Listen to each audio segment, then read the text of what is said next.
dia a todos. Sejam todos bem-vindos a mais um momento de fé e reflexão. Hoje falaremos sobre traição conjugal. Vamos iniciar o nosso momento nos aquietando, procurando estabelecer uma paz interior para, ouvindo a canção ao fundo, nos desprendermos das questões materiais momentaneamente, estabelecermos conexão com o plano astral superior, com as nossas divindades, com aquele ou aquilo que nos é sagrado. Enquanto isso, vamos vibrar na cor azul, a cor da harmonia, a cor que nos remete aos céus e aos mares.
Disse o Cristo a seus discípulos: vá e cure em meu nome. Vós sois deuses. Com essa certeza de que podemos, vamos trazer o vento solar por sobre nós. Ouçamos o seu barulho chegando em nossas residências, aquecendo todos os cômodos, cada um deles, varandas, quintais, também os veículos que utilizamos. O vento solar queimando com chama ardente todos os miasmas negativos que tenham ficado em nossos corpos físicos e espirituais e em nossos ambientes, em razão de conversas que tivemos, contrariedades que tenhamos vivenciado. O vento solar reverberando sobre nós, nos limpando em redemoinho, nos envolvendo, subindo com toda a poeira negativa e levando. Existem vários tipos de traição. Hoje nós abordaremos aqui nesse espaço apenas a traição conjugal. A traição pode ser definida de forma sucinta como sendo enganar. Para simplificar a nossa reflexão, vamos nos ater a esse conceito. Trair é enganar. A traição, quando ocorre na fase de namoro, nós não vamos abordar aqui não.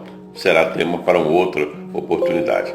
Hoje falaremos aqui da traição quando ela ocorre no seio familiar, no casal que tem filhos e moram sob o mesmo teto com a intenção de constituir família. É nesse ambiente que abordaremos a traição. Precisamos retomar aqui alguns conceitos. O primordial deles é que somos espíritos vivendo experiências humanas. Isso a gente tem sempre dito por aqui. Um outro conceito que temos que rememorar é da legislação vigente na região em que moram as pessoas. As leis são feitas para regular a convivência em sociedade e, na maioria das vezes, manter privilégios por quem escreveu tais leis.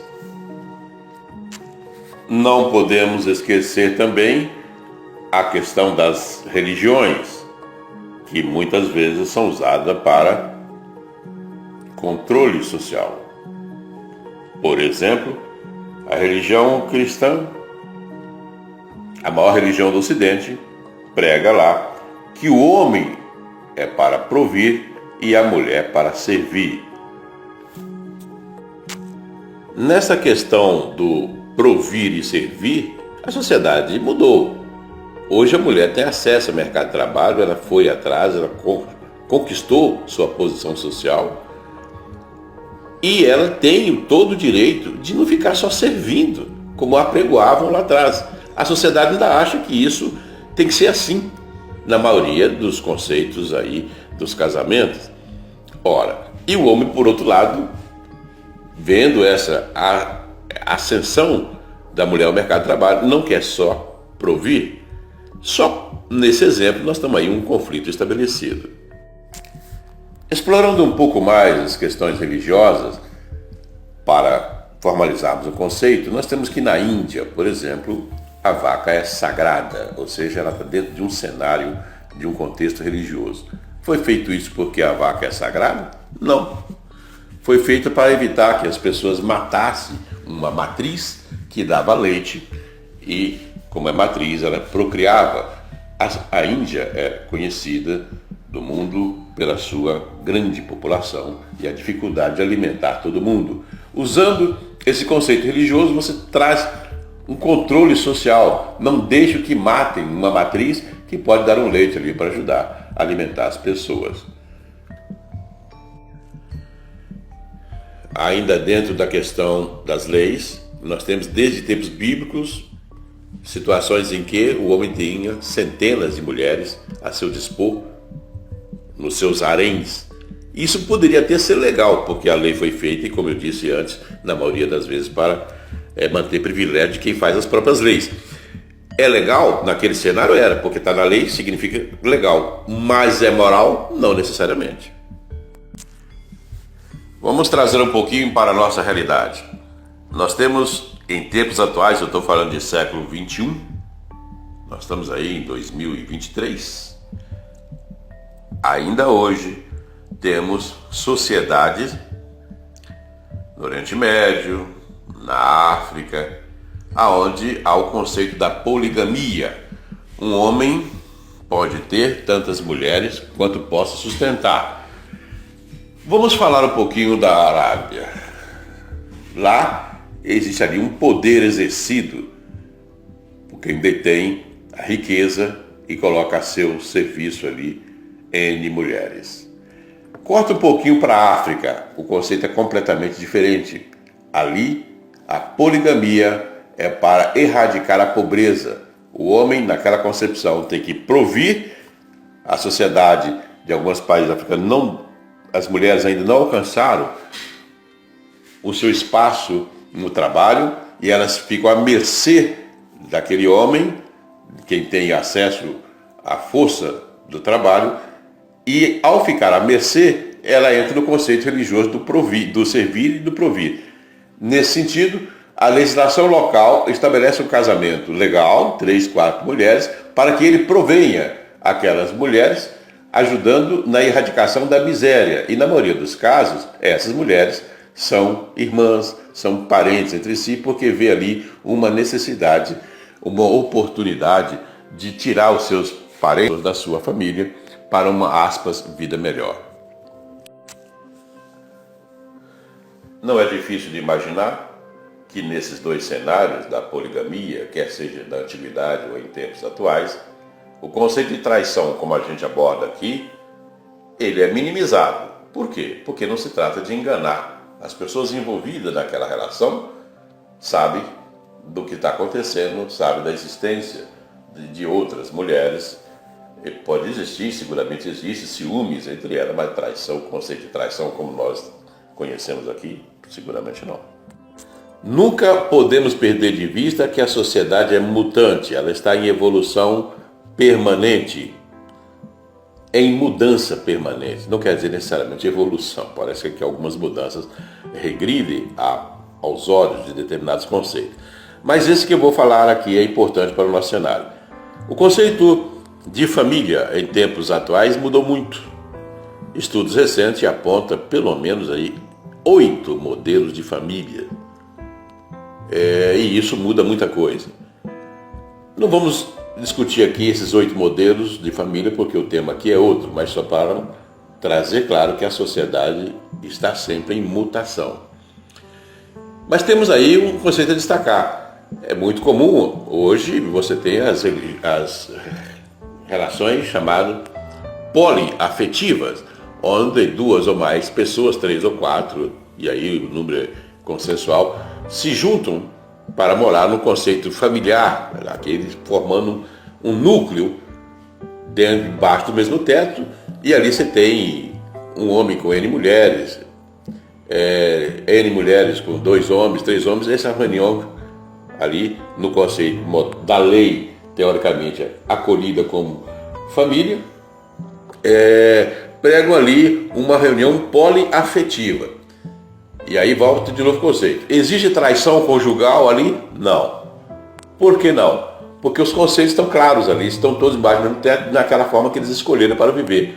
Porque não existe o enganar. Daí reforçando o conceito de trair é enganar. Nesse caso, essa traição de que nós estamos tentando falar aqui, naquele ambiente moderno, não existe, porque não existe nesse sentido o enganar. Todos sabem que se convive dessa forma naquele mesmo ambiente. Feitas essas considerações, podemos entrar no assunto propriamente dito. E aí vou reforçar a ideia de que trair é enganar. No relacionamento conjugal, quando um dos pares, o homem ou a mulher, se envolve com outra pessoa e ali mantém uma relação paralela de construção de sonhos, de afetividade, ele está enganando o seu cônjuge. Porque na relação, literalmente conjugal, tem ali um projeto de vida, de construção, filhos que vão para a escola, como é que vai ser a moradia, o que faremos no ano seguinte, viajaremos ou não, compramos uma residência ou não. Esses são sonhos de um casal.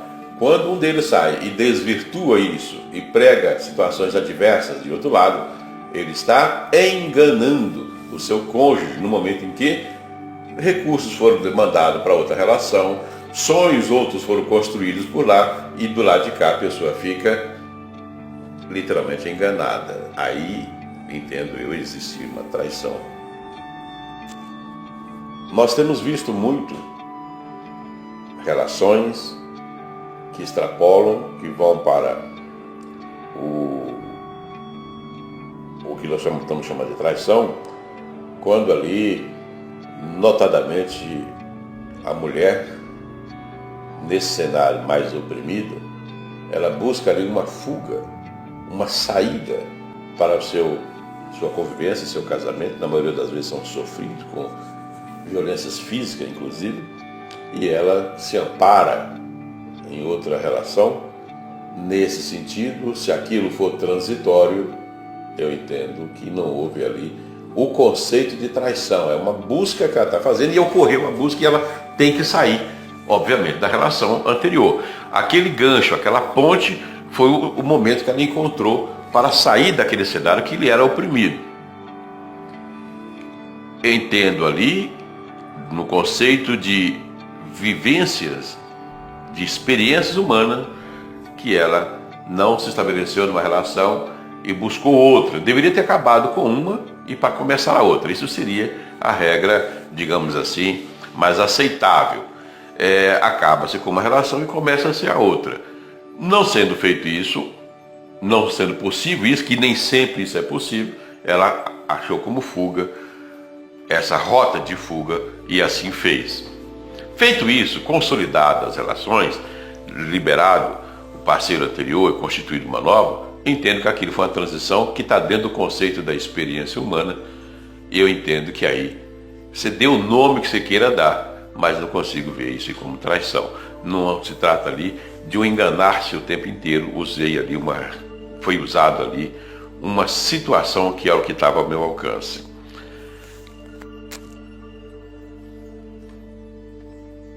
E então o conceito de culpa tem que ser erradicado. Houve um fato, fica ali no passado, responde pelos atos, das consequências dos seus atos, porque isso é experiência humana, mas daí ficar se culpando, carregando a culpa o tempo inteiro, não. Aquela foi a saída que ele teve. Certo ou errado, o tempo vai dizer. Se você fez ou não a escolha certa. Mas daí ficar se culpando o tempo inteiro, não. Porque, por outro lado, dentro daquela relação que a pessoa foi obrigada a sair, como é que seria o convívio ali por questões religiosas, coisa do tipo? Tem que ficar apanhando, sofrendo, oprimido, passando necessidade, dificuldade, porque alguma religião quer ou porque a sociedade quer? Pensa nisso. Por fim, na sociedade contemporânea, se o casal é em conflito e tem pendências a serem resolvidas, estabelece-se ali uma convivência, como foi dito lá, N pessoas debaixo do mesmo teto, ou uma forma diferente, que não seja embaixo do mesmo teto, de complementação, e o casal aceita isso, ou seja, conhecidas as regras, onde é que está a traição? Já que a traição é o conceito de enganar-se. Se o casal senta, conversa, expõe-se, aspas, negocia, é conhecido os caminhos a serem tomados, as condutas a serem feitas. Apenas por questões sociais não estão embaixo do mesmo teto, mas acordam-se ali que haverá um convívio assim ou assado. Aonde que está a traição aí? Já que eu dizia no começo que a traição é enganar. Se não houver enganação, não consigo ver traição. Encerraremos o momento de hoje ouvindo a prece do anjo Ismael.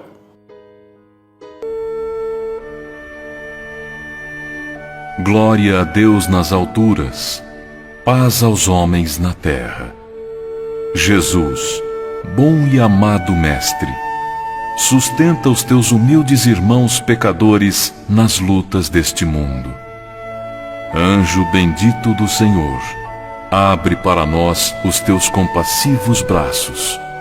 Abriga-nos do mal.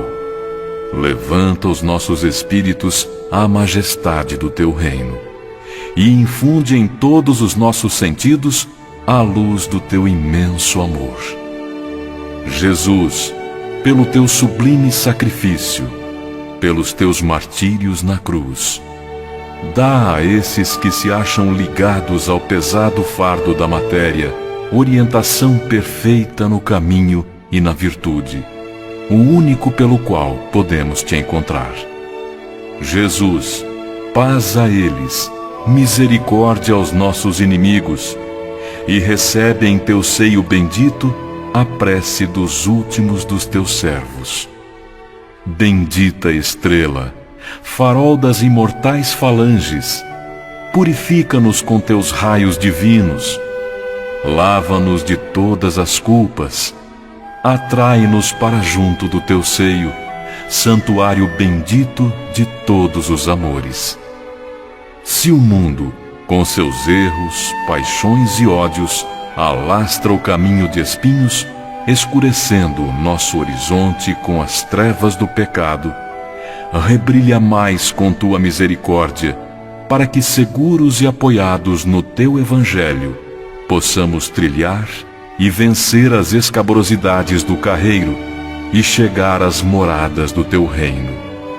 Amiga estrela, farol dos pecadores e dos justos, abre teu seio divino e recebe a nossa súplica pela humanidade inteira.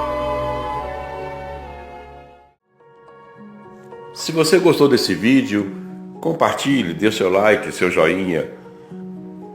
Divulgue, ajude a mensagem a chegar a quem possa estar precisando.